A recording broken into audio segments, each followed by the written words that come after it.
How to create better stories. At this point, you understand the benefit of using stories, and you understand how to use them on the three biggest platforms.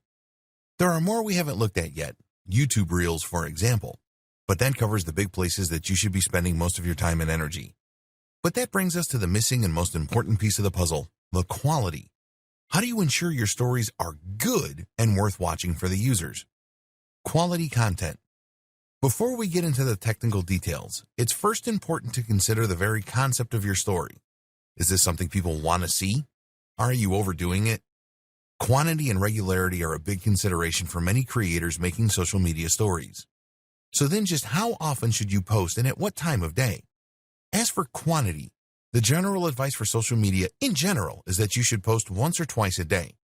This has been shown by studies to be more effective than posting either more or less regularly. The problem with this, however, is that stories work differently from other posts, and so we can't extrapolate this information. Whereas posts to your main feed risk clogging up users' feeds and becoming irritating, or simply being buried and therefore gaining no benefit, posts to your story will appear at the top of the page and not in a queue.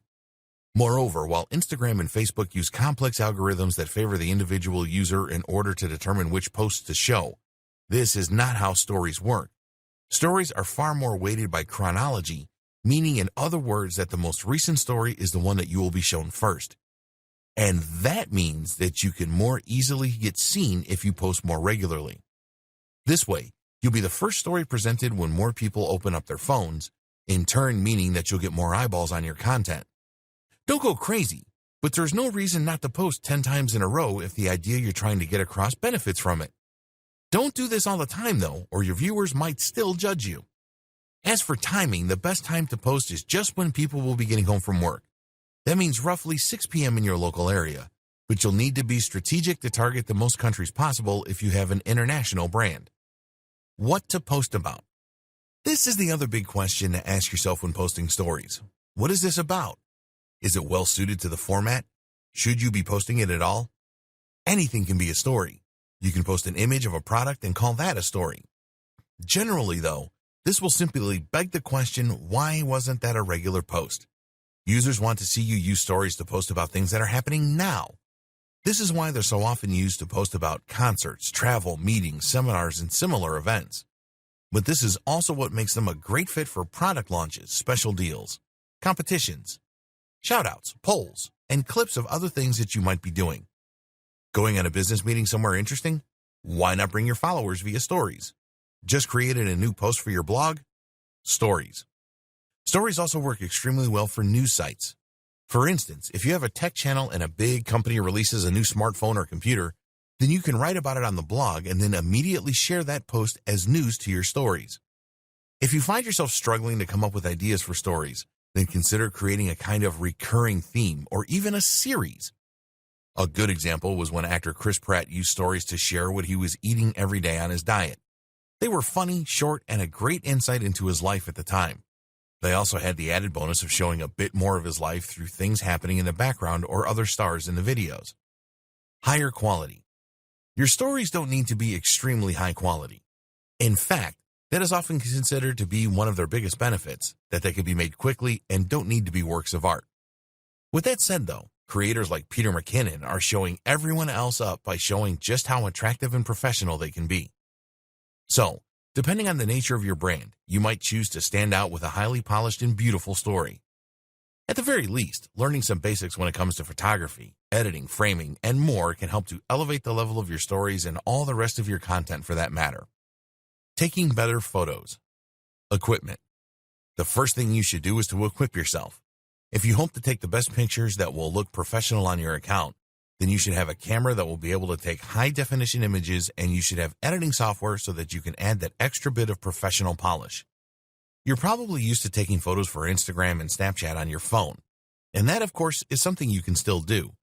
To take high-quality photos, you just need a phone with a good sensor, high megapixel count, and respectable post-processing. Good options include mostly anything by Apple or Samsung, the Pixel phones, Nokia phones, etc.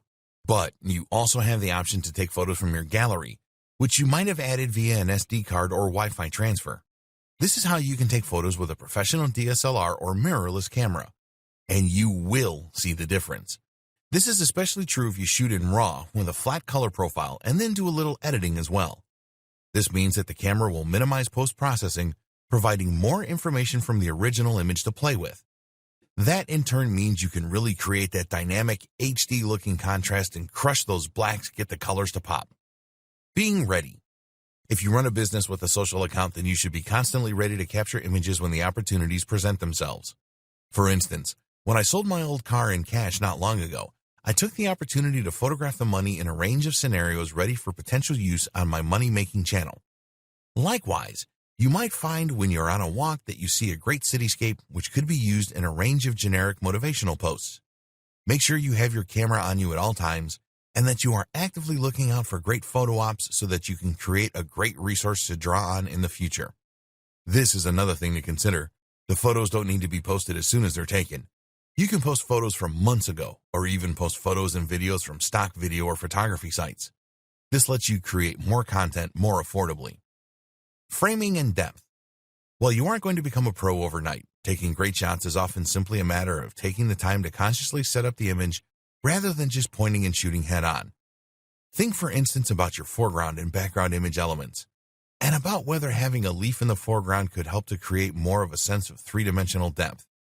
Meanwhile, look for things like paths and lines that can draw the eye in, and think about elements that can frame the action. You don't necessarily need professional lighting equipment meanwhile, but thinking about the angle you take the shot in relationship to the natural light sources can make a big difference in just a few seconds. Just take a bit more time and think about your composition, as well as your subject, and your photography will improve greatly. All these things are things you can learn with time, but if you make an effort to up your game, you'll see the responses becoming more popular too.